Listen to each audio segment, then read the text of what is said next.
नमस्कार, स्वागत है आपका संसद टीवी पर। मैं हूं मनोज वर्मा और आप देख रहे हैं हमारा खास कार्यक्रम मुद्दा आपका। आज हम बात करेंगे खतरनाक रूप से बढ़ते तापमान की, गर्मी के प्रकोप की। भारत मौसम विज्ञान विभाग ने 3 राज्यों पश्चिम बंगाल, बिहार और आंध्र प्रदेश में खतरनाक रूप से बढ़ते तापमान के लिए ऑरेंज अलर्ट जारी किया है। 4 अन्य राज्यों सिक्किम, झारखंड, ओडिशा और उत्तर प्रदेश में लू की स्थिति होने की संभावना है।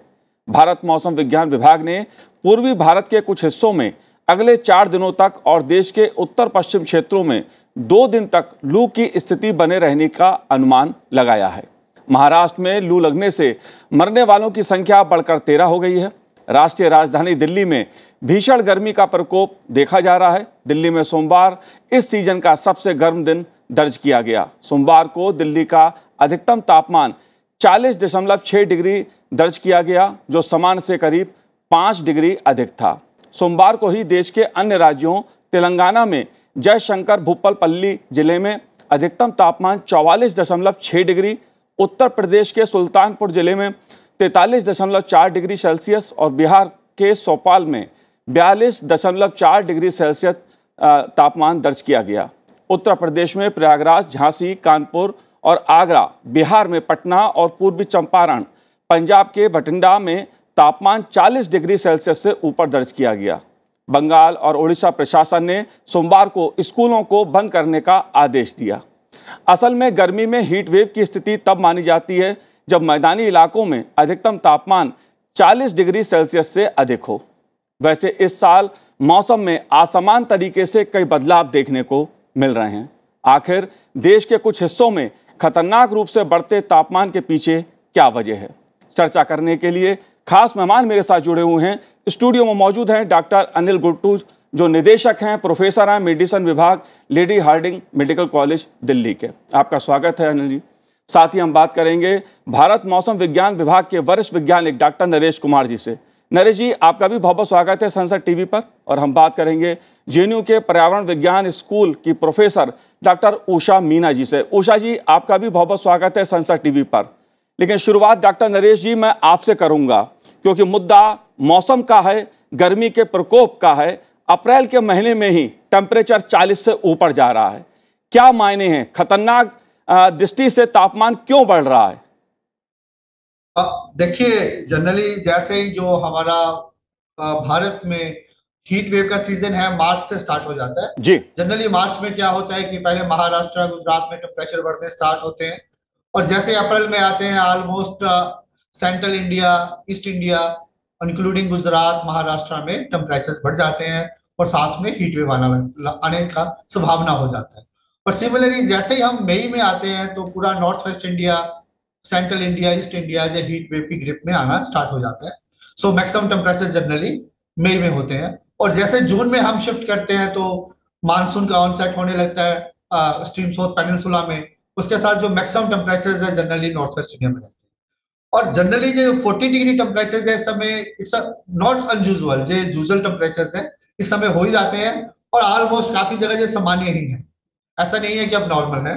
और जैसे जो हीट वेव का कंडीशन ये होता है हमारा कि अगर टेम्परेचर सबसे पहले हम ये देखते हैं 40 डिग्री है, और उसके बाद सामान्य से अगर 4.5 से ज्यादा हो तो हम हीट वेव डिक्लेयर करते हैं, और सीवियर हीट वेव हम डिक्लेयर करते हैं अगर वो 6.5 डिग्री से ज्यादा हो। तो इस समय अगर आप जैसे आप बता रहे हैं कि सबसे पहले हम वेस्ट बंगाल की बात करें तो वेस्ट बंगाल में काफी दिनों से कंटिन्यूस हीट वेव स्पेल चल रहा है। उसके लिए हमने ऑरेंज अलर्ट दे रखा था, और सिमिलरली आने वाले 4 दिनों में भी जहां पे हीट वेव कंटिन्यू रहेगा, और स्पेसिफिकली आने वाले 2 दिनों में वहां हम एक्सपेक्ट कर रहे हैं heat wave to severe heat wave होने की उम्मीद है। सिमिलरली बिहार में भी यही सिनेरियो है, और अगर झारखंड, जहां हम उसके अलावा कोस्टल आंध्र प्रदेश, उड़ीसा की बात करें तो वहां आने वाले 2 दिनों में हीट वेव की उम्मीद है। उसके बाद हम उम्मीद कर रहे हैं कि थोड़ा बहुत लाइट थंडरस्टॉर्म एक्टिविटी रहेगा और टेम्परेचर्स में गिरावट आ जाएगी और हीट वेव अवेट हो जाएगी। इसके अलावा अगर हम नॉर्थ वेस्ट इंडिया की बात करें, नॉर्थ वेस्ट इंडिया में पंजाब और हरियाणा में 1-2 स्टेशन में हीट वेव ऑब्जर्व की गई है पिछले 2 दिनों में, और आज भी हम उम्मीद कर रहे हैं कि हो सकता है कि हरियाणा के 1-2 स्टेशन हीट वेव के ग्रिप में आ जाए। और इसके बाद एक एक्टिव वेस्टर्न डिस्टर्बेंस आ रहा है और जो जम्मू कश्मीर, हिमाचल, उत्तराखंड को आज से इन्फ्लुएंस करेगा। उसके प्रभाव से जम्मू कश्मीर, हिमाचल में आने वाले 2 दिनों में हैवी रेनफॉल भी हो सकती है, उत्तराखंड में कल हो सकती है, और प्लेन्स में north west India including NCR Delhi में भी आपका रेनफॉल एक्टिविटी आने आने वाले 4-5 दिनों में उम्मीद है। और ये हम उम्मीद कर रहे हैं कि आज के बाद जो टेम्परेचर्स में 2 से 3 डिग्री गिरावट आ जाएगी, और जो heat wave, prevailing heat wave conditions है वो जो रहेगी अभी हमारे हरियाणा में, जहाँ 1-2 दिन उत्तर प्रदेश में रहेगी, वो वेट हो जाएगी जी। अगर सिमिलरली अगर भारत के बाकी हिस्सों की बात करें, महाराष्ट्र में जो भी टेम्परेचर है वो सामान्य है, कोई सामान्य से ज्यादा डिफरेंस नहीं है। महाराष्ट्र, गुजरात, इवन अगर आप साउथ पेनिनसुला की बात करें तो वहां भी 2 से 3 डिग्री टेम्परेचर सामान्य से ज्यादा है। ऐसा कोई हीट वेव सिनेरियो आने वाले 4-5 दिनों में कोई नहीं। जी डॉक्टर नरेश, मैं ये समझना चाहता हूँ, बात अगर मैं दिल्ली की करूँ तो पिछले 6-7 दिन पहले मौसम का मिजाज कुछ और था। 6-7 दिन में गर्मी इतनी ज़्यादा कि नौबत हीट वेव तक की पहुंच गई है। 40 डिग्री से ज़्यादा टेम्परेचर है, सामान्य से 5 डिग्री अधिक है। इस स्थिति को आप कैसे देखते हैं? क्या इसे नॉर्मल माना जाए? जैसे अगर आप फरवरी की बात करें, फरवरी में क्या था, कोई रेनफॉल, थंडरस्टॉर्म एक्टिविटी नहीं हुआ, स्काई क्लियर था, आपके टेम्परेचर्स में राइजिंग टेंडेंसी देखी गई। उस समय भी ऑलमोस्ट टेम्परेचर के रिकॉर्ड ब्रेक हो गए। स्पेसिफिकली आप हिमाचल में, शिमला की बात करें, और भी कुछ जगह में अब नॉर्मल टेम्परेचर्स रहे। और जैसे हम मार्च की तरफ आए, बहुत सारी थंडरस्टॉर्म एक्टिविटी हुई, रेनफॉल एक्टिविटी हुई, बहुत सारे वेस्टर्न डिस्टर्बेंसेस ने इन्फ्लुएंस किया, जिसके कारण जितने भी टेम्परेचर्स थे वो नॉर्मल से काफी कम रहे। और सेम सिनेरियो अप्रैल के फर्स्ट वीक में भी रहा। और फिर जैसे ही ये स्काई क्लियर हुआ तो कंडीशन आपकी फेवरेबल हो गई और टेम्परेचर्स में राइजिंग टेंडेंसी देखी गई। और अगेन जैसे अभी मैं बता रहा हूँ कि आज के बाद फिर टेम्परेचर्स में थोड़ी गिरावट आएगी और अराउंड अबाउट 37-36 के बीच में टेम्परेचर जाने की उम्मीद है इस रीजन।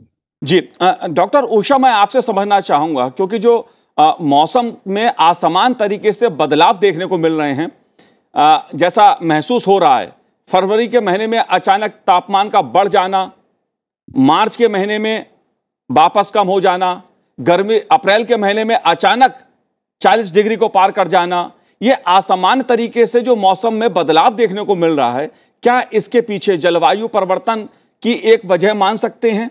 क्या वजह है इसके पीछे? देखिए, अगर आप ये सवाल मेरा उषा जी से है। नरेश जी, मैं इस पहलू को आपसे भी समझूंगा। उषा जी, आपका क्या कहना है इस मुद्दे पर? धन्यवाद।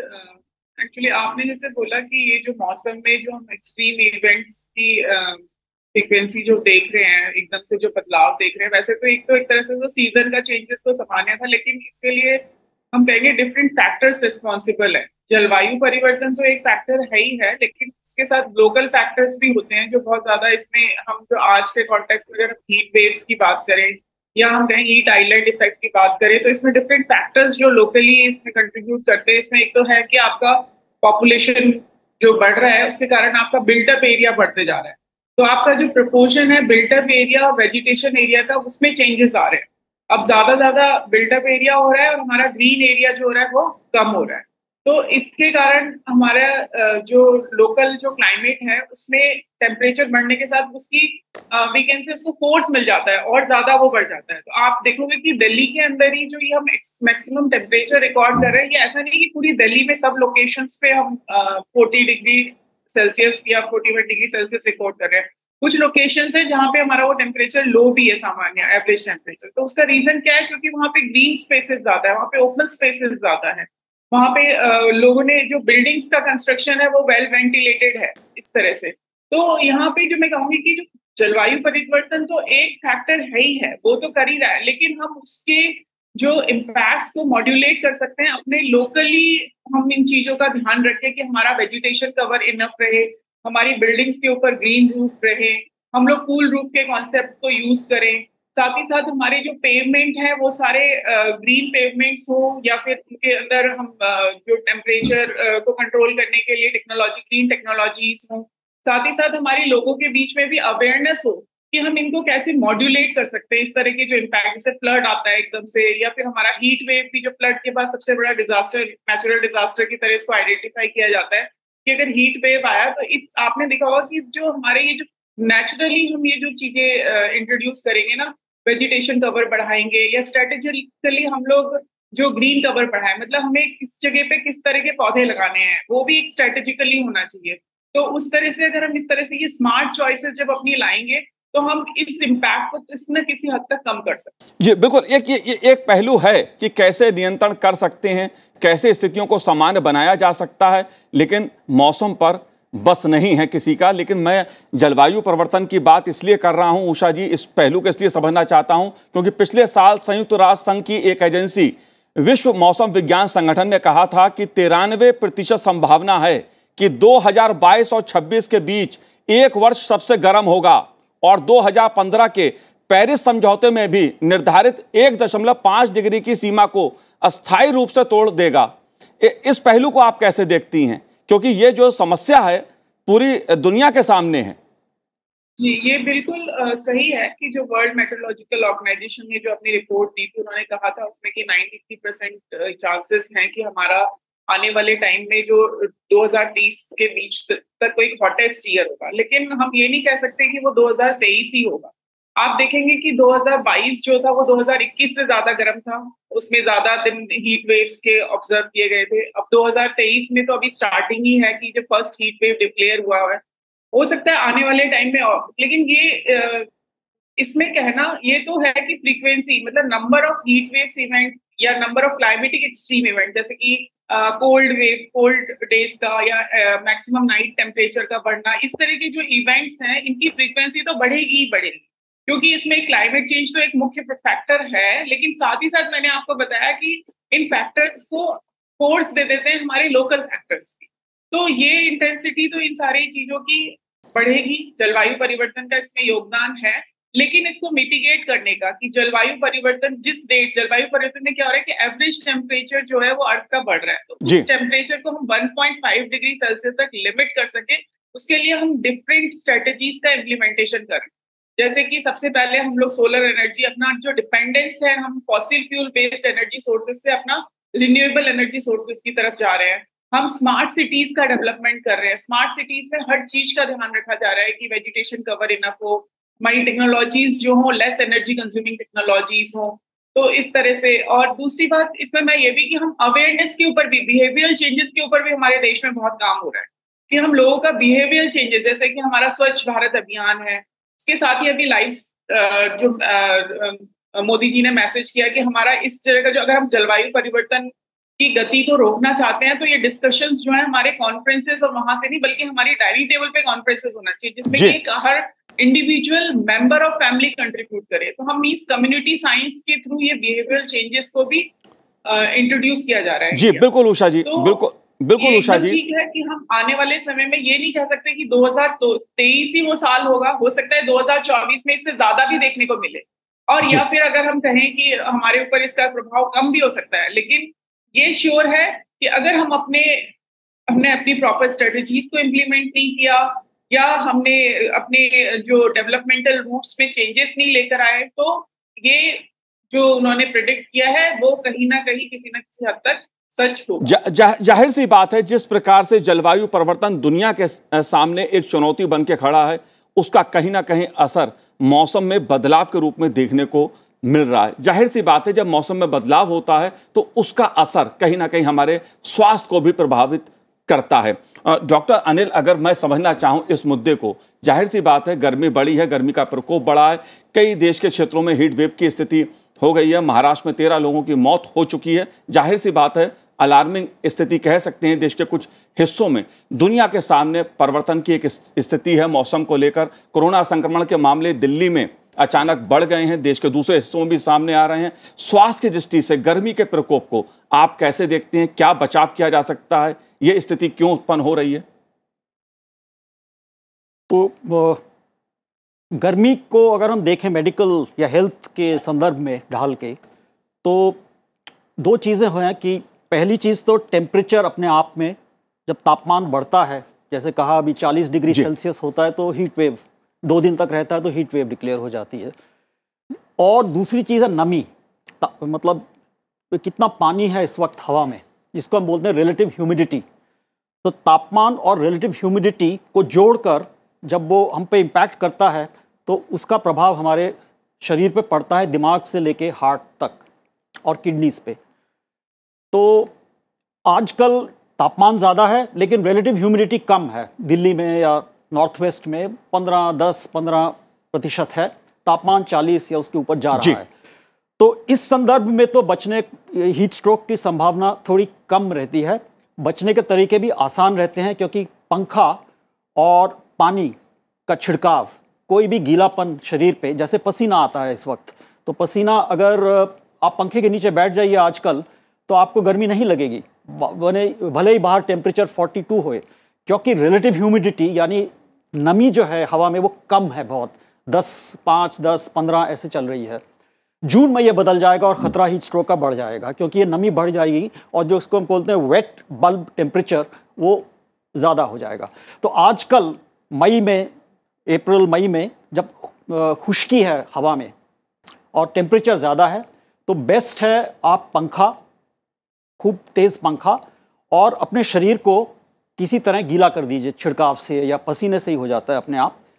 और तो वो है। दूसरी, जितने भी शीशे कांच की चीज़ें हैं जैसे खिड़कियां, दरवाजे, जहाँ पर कांच है बहुत ज़्यादा तो वो हीट ट्रैप करके एक तरह का ग्रीन हाउस इफेक्ट कर देते हैं। और जैसे कि देखा है बंद गाड़ियों में टेम्परेचर बहुत ज़्यादा होता है बाहर के तुलना में। ऐसे अगर आपके घर में बहुत कांच के दरवाजे और खिड़कियाँ हैं तो उनको खोलकर उसके सामने पर्दे लगा लीजिए और रात को खिड़कियाँ खुली रखनी चाहिए। और पंखे के नीचे थोड़ा पानी का छिड़काव करके अगर लेट जाएं, कोई कूलर की, कोई एयर कंडीशनर की ज़रूरत नहीं है आजकल, क्योंकि आजकल रिलेटिव ह्यूमिडिटी बहुत कम है और वेट बल्ब टेम्परेचर काफ़ी कम है। दूसरा, जो ये IMD रोज़ जैसे अभी बताया एक अलर्ट जारी करता है कलर कोडेड, उस पर ध्यान दीजिए। तो जिस दिन येलो है उस दिन सतर्कता का दिन है कि ध्यान रखिए बाहर न जाएं, अगर ना काम होए तो 12 बजे और 3 बजे के बीच में, जबकि मैक्सिमम गर्मी सीधी हम पर पड़ती है क्योंकि अर्थ उस वक्त सन के उसमें पास होती है। तो 12 और 3 बजे के बीच में दोपहर बाहर ना निकलें अगर ज़रूरी काम नहीं है। अगर जाना है तो जाने के पहले कम से कम 250 ml यानी 2 से 3 कप पानी के पी लें। और जब बाहर जाते हैं और खुली धूप में आपको चलना है खुली धूप में, तो हर 15 मिनट में 2 कप यानी 250 ml पानी पीते रहें, प्यास लगे या ना लगे। प्यास का इंतज़ार मत करिए क्योंकि गर्मी के वक्त प्यास लगनी बंद हो जाती है जैसे जैसे गर्मी का असर हम पर दिमाग पे पड़ता है। तो हर 15-15 मिनट में 2 कप यानी 250 ml के आसपास पीते रहिए। अगर आप खुली धूप में चल रहे हैं पैदल जी, अवॉइड करिए, लेकिन चलना पड़े तो। और अगर चलते भी हैं तो हरकत हल्की रखिए, ज़्यादा मेहनत मत करिए उस वक्त चलने में उस वक्त। और जो कपड़े हैं वो हल्के रंग के, कॉटन, हल्के रंग, थोड़ा लूज़। और बहुत गर्मी है और धूप है तो आप तौलिया या कोई भी स्कार्फ वगैरह लेके उसको गीला कर लीजिए और सिर पर लपेट लीजिए। तो जैसे अभी कहा कि अगर लू भी चल रही है तो जो सिर पर अगर गीला कपड़ा है तो उससे इवेपोरेशन से आपका तापमान कम हो जाएगा, भले ही बाहर लू चल रही हो जी। और डॉक्टर अनिल, अगर बात कोरोना संक्रमण की मैं करूं, क्योंकि दिल्ली में अचानक मामले अधिक सामने आने लगे, देश के कुछ हिस्सों और भी आ रहे हैं मामले, हालांकि स्थिति नियंत्रण में है, पैनिक की कोई बात नहीं है, लेकिन अचानक मामले अधिक होना, इस पर सवाल जरूर बनता है। साथ ही अलग अलग किस्म के संक्रामक रोग जो होते हैं वो भी कहीं ना कहीं प्रभावित करते हैं। इस पहलू को आप कैसे देखते हैं? हाँ, अब कोरोना का संक्रमण इतनी तेज़ी से बढ़ रहा है, दूसरे दिन डबल हो रहा है। टेस्ट पॉजिटिविटी रेट दिल्ली में ही 30% के ऊपर आ गई है। तो संभावना है कि अगर इतनी तेज़ी से ये बढ़ रहा है तो इतनी ही तेज़ी से और जल्दी ये नीचे भी आ जाएगा। तो 2 हफ्ते में ऊपर जाएगा और 2 से 3 हफ्ते में वापस उतनी ही तेज़ी से नीचे आ जाएगा, क्योंकि जब एक पॉपुलेशन एक हद तक इन्फेक्ट हो जाएगी इस XBB 1.16 से तो अपने आप ये ख़त्म हो जाएगा फिर। तो इसके उतराव चढ़ाव तो पिछले 1 साल से देखने को मिल रहे हैं, क्योंकि अब ये एंडेमिसिटी यानी एक ऐसी बीमारी जो कि किसी तरह जड़ ले बैठी है, जैसे कि इन्फ्लुएंजा है, हर साल आता है जाता है 2 बारी, वैसे ही ये बन गई है जी। और इस वक्त तो इसका इतना सीरियस असर नहीं है, फैल बहुत जल्दी रहा है लेकिन असर सीरियस। मौसम की कोई वजह इसके पीछे? नहीं, अभी तक हम ये नहीं मानते कि मौसम से इसका कोई संबंध है। जी बिल्कुल डॉक्टर नरेश, मैं आपसे ये जानना चाहता हूं कि अगर मौसम में परिवर्तन की बात मैं कर रहा हूं तो उसके पीछे कुछ कारण है। मसलन कभी देखने में आता कि अत्यधिक बारिश हो जाती है, कभी सर्दी ज़्यादा पड़ जाती है, सर्दी में ही गर्मी का एहसास होने लगता है, और गर्मी में अचानक तापमान रिकॉर्ड तोड़ने लगता है। ये बदलाव क्या मायने हैं इसके? देखिए, जैसे डॉक्टर उषा ने कहा कि क्लाइमेट वेरिएबिलिटी तो एक इसका रोल है ही है। दूसरा, ईयर टू ईयर वेरिएबिलिटी होता ही है। जैसे अगर आप लास्ट ईयर बात करें, मार्च में और अप्रैल में बहुत ज्यादा हीट वेव एपिसोड आए, और इस मार्च में जो जितने भी टेम्परेचर थे वो सामान्य से कम ही रहे। और इससे पीछे आप चले जाएं, जैसे मुझे 2015 में याद है, उस समय इतना सीवियर थंडरस्टॉर्म एक्टिविटी हुआ कि जो आपका गोवा से लेके पूरा आपका north west India, central India, east India में काफी ज्यादा हेल स्टॉर्म हो गया। तो ये एयर टू एयर वेरिएबिलिटी होता ही है। तो ये जनरल मौसम का पैटर्न है, किसी साल ज्यादा रहेगा, किसी साल डिफरेंट रहेगा। जैसे इस साल भी फरवरी में एकदम टेम्परेचर बहुत ज्यादा बढ़ गए, हम उम्मीद कर रहे थे कि मार्च में शायद ऐसा ना हो जाए, और मार्च में एकदम ऑपोजिट हो गया। और अब अप्रैल में फिर काफी ज्यादा थंडरस्टॉर्म, सॉरी अप्रैल में अगेन वी आर एक्सपीरियंसिंग जो है टेम्परेचर्स में राइजिंग टेंडेंसी देख रहे हैं। तो आगे देखते हैं कैसे होता है अभी। जी डॉक्टर नरेश, अगर मैं बात इसकी करूं कि ऑरेंज अलर्ट जारी किया गया है कुछ राज्यों के लिए, जो कलर्स का मतलब है, क्या संदेश है कलर्स के मतलब का, ये भी दर्शकों को आप बता दें कि अगर मान लीजिए येलो अलर्ट होता है उसका क्या तात्पर्य है, कितने प्रकार के ये कलर्स होते हैं? देखिए, हम जो भी वार्निंग देते हैं, इधर हीट वेव हो गया, कोल्ड वेव हो गया, या हैवी रेनफॉल वगैरह हो गया, तो हम 3 कलर कोड देते हैं। इनिशियल जो होता है येलो कलर देते हैं, नेक्स्ट स्टेप ऑरेंज, और जो सबसे एक्सट्रीम कलर है हम रेड अलर्ट देते हैं। तो अभी तक क्या है कि ये हीट वेव, एक तो जैसे डॉक्टर साहब ने भी बताया, डॉक्टर अनिल जो बता रहे थे कि humidity plays very important role. अभी उड़ीसा या कोस्टल आंध्र प्रदेश, जहाँ आपका GWV, वहां पे आपका जो हीट वेव कंटिन्यू चल रहा है, और ह्यूमिडिटी भी वहां से 60 से 70% है, जिसके कारण हमने जो उसका इस सारी चीजों को देखते हुए जो हमारा उसमें कलर कोड है, हमने ऑरेंज किया हुआ है। अगेन, अगर ये severe heat wave continuous 4-5 days prevail करती है, तो फिर हम इसको रेड अलर्ट में करते हैं। लेकिन ऐसा एज ऑन टुडे ऐसा कोई पॉसिबिलिटी लग नहीं रहा। और ये 3-4 दिन के बाद 2 दिन ही रहेगी इसकी सिवियरिटी, इसके बाद थोड़ा कम हो जाएगा, और आफ्टर डे 4 ये वेट हो जाएगा ऑलमोस्ट पूरा आपका ईस्ट इंडिया, जहाँ नॉर्थ वेस्ट में तो क्या कल से ये वेट हो जाएगा।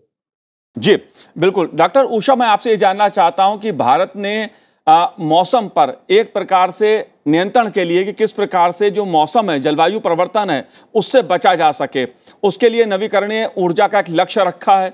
साथ ही जलवायु परिवर्तन पर राष्ट्रीय कार्य योजना के 8 मिशनों का संचालन भारत कर रहा है। जो वन कार्यक्रम है भारत का, हरित कौशल विकास कार्यक्रम जो है, इन कार्यक्रमों को आप कैसे देखती हैं? किस दिशा में ये कार्यक्रम जा रहे हैं? क्या लक्ष्य है इनका, क्या उद्देश्य है इनका?